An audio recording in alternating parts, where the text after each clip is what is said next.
Our second lesson in our unit is to sort of reinforce what we already did in the first lesson. We're just going to think about those concepts in reverse, all right? The converse of each of those postulates and theorems that we had this last time. We're going to reinforce that vocabulary from last time about alternate interior angles, corresponding angles, same side interior angles, alternate exterior angles, just to make sure that we know that vocabulary. So if you didn't jive well with that lesson, that's okay. We're going to reinforce those ideas here. If you got that lesson, then this is going to come maybe a little easier for you. But basically, we're going to use the angle relationships to prove that the lines are parallel. Last time, we started out with given parallel lines, we know these facts are true. And now we're going to be switching that in reverse. So instead of given parallel lines, the same side interior angles are supplementary, we'll start with same side interior angles are supplementary, therefore the lines are parallel. Parallel lines mean alternate interior angles are congruent. Now we're going to know if the alternate interior angles are congruent, we can prove that the lines are parallel. If lines are parallel, the corresponding angles were congruent. Now we'll know if we have two lines cut by transversal and those corresponding angles are congruent, then those two lines must be parallel to each other. And the same with the alternate exterior angles. And if they're congruent, then we know that the lines will be parallel. All right? So essentially what we're going to do is by the end of this lesson, instead of having 6 theorems and their converses, 2 postulates and their converses, instead we're going to have instead of 8 things, we're going to have 4. We're basically going to think of these as biconditional statements. If we, so like lines are parallel if and only if these things are true. These things are true if and only if the lines are parallel. And so we're going to have these understandings so that we can then utilize those relationships and apply those relationships algebraically or geometrically. So first is postulate 2.2, the converse of the same side interior angles postulate. If the two lines form same side interior angles that are supplementary, then those lines must be parallel. Really, it's just a hard swap between what we wrote last time. All right, the converse of the corresponding angles theorem, if the corresponding angles are congruent, then the lines A and B, which are apparently not labeled in my diagram, I apologize, redraw that picture with it properly labeled, then those lines are parallel. If two lines in a transversal form alternate interior angles that are congruent, then those two lines, A and B, are parallel to each other. So again, we have to be given the congruent angles, and then we know that the lines are parallel. Notice that the lines are not marked parallel here. That's going to be the conclusion that we draw. All right? If the alternate exterior angles are congruent, then the lines A and B are parallel to each other.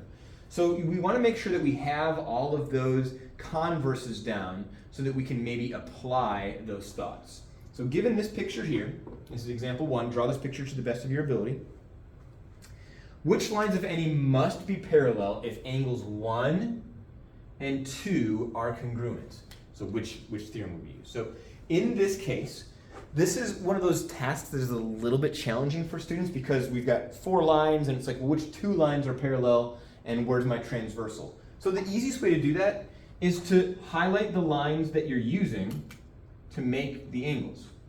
If you focus on that, it becomes pretty easy to see what are the 2 lines that are parallel, all right? Which lines are parallel to each other? Well, in this case, it's going to be line DE and line KC. They say lines, so we're going to name DE as a line, capital letters, double arrow, all right? Is parallel to KC, double arrow, over those capital letters. And which theorem justify our answer? This will be by the converse of which theorem or postulate? Well, we know here that these angles 1 and 2 are on alternate sides of that blue transversal. They are interior between those parallel lines. And so we know that those are alternate interior angles. It's the converse of the alternate interior angles theorem. So make sure that you put the word converse in front. Which lines, if any, must be parallel if angles 3 and 4 are congruent? I want you to try that one. So you do this, you do, and then you also justify. So you need to tell me which lines are parallel and for what reason. Do that one, and then we'll move on to the next thing. Pause the video if needed while you think on that. So what we're going to do is you'll notice in the last set of notes that I didn't really do examples using and applying those the angles being supplementary, the angles being congruent to each other, but we just kind of sort of explained that they're true and maybe why they're true. Here, our application is going to be a little bit different. We'll still do some proof, like proving that these things are true. But when we're showing that these lines are parallel, the question is going to be posed differently. Instead of saying, hey, these are parallel lines, make your equation and solve for x, they're going to say, well, what value would x have that would mean that these lines have to be parallel?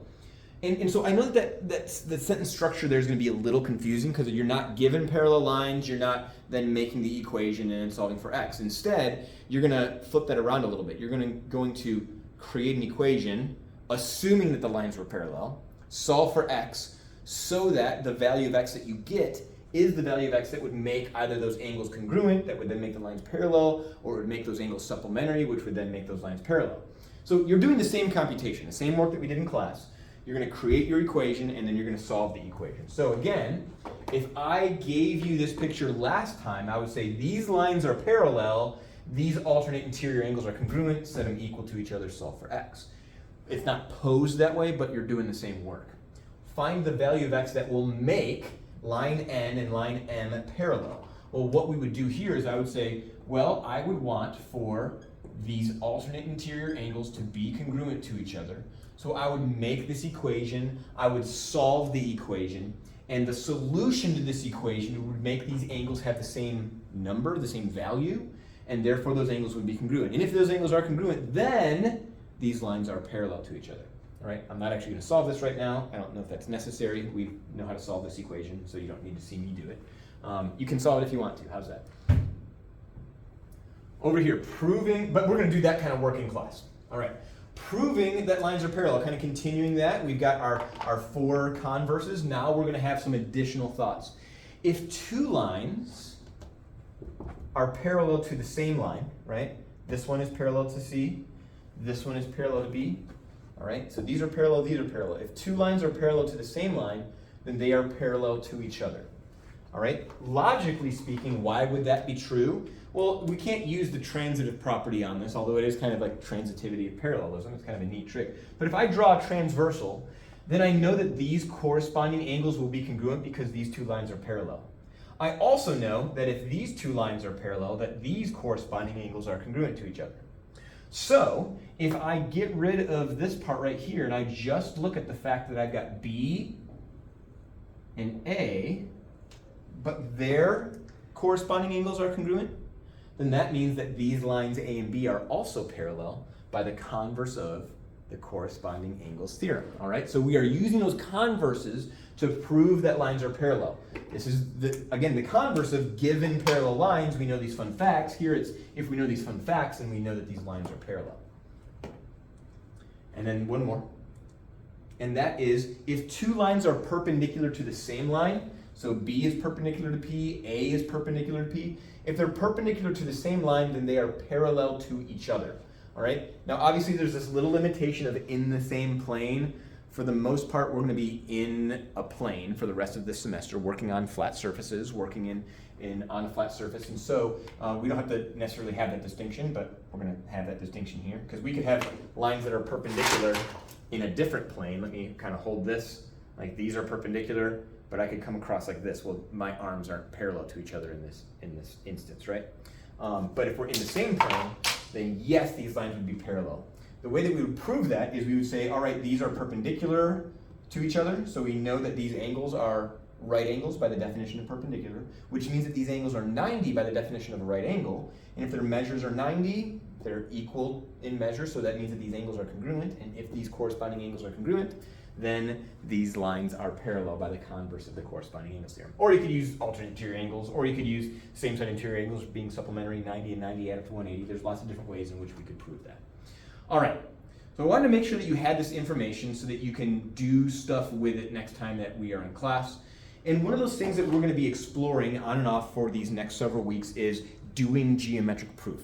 You're seeing examples of this, you're watching me do it, you're starting to dabble into doing it yourself, but you're going to have to be able to do that. So I just kind of outlined this proof a little bit, but which angle would you use with angle 1 to prove theorem 2.9 using the converse of the alternate interior angles theorem? This is called planning a proof, and if you're wanting to use the converse of the alternate interior angles theorem, and you know that you're using angle 1, what would be the other angle that you would use? Answer, please. You answer. The importance of you being able to answer that right now is that it starts to outline what your thinking is so that you can do the tasks that you're going to be asked to do throughout this and the next and the next and the next unit, right? The next 3 units. Unit 2, Unit 3, Unit 4, and a little bit in Unit 6. We're actually going to skip Unit 5, where we're going to be doing geometric proof. And so if you can think through how you want to structure that, we'll talk about this in class, then you can do geometric proof. All right? And it's a new idea. It's something you haven't done before. So of course you don't know how to do it yet. Yet is the key word, but you're going to learn to do it, and you're going to get better at it as you continue working. Hopefully, you will be able to use angle relationships to prove that lines are parallel by the end of our classwork next time.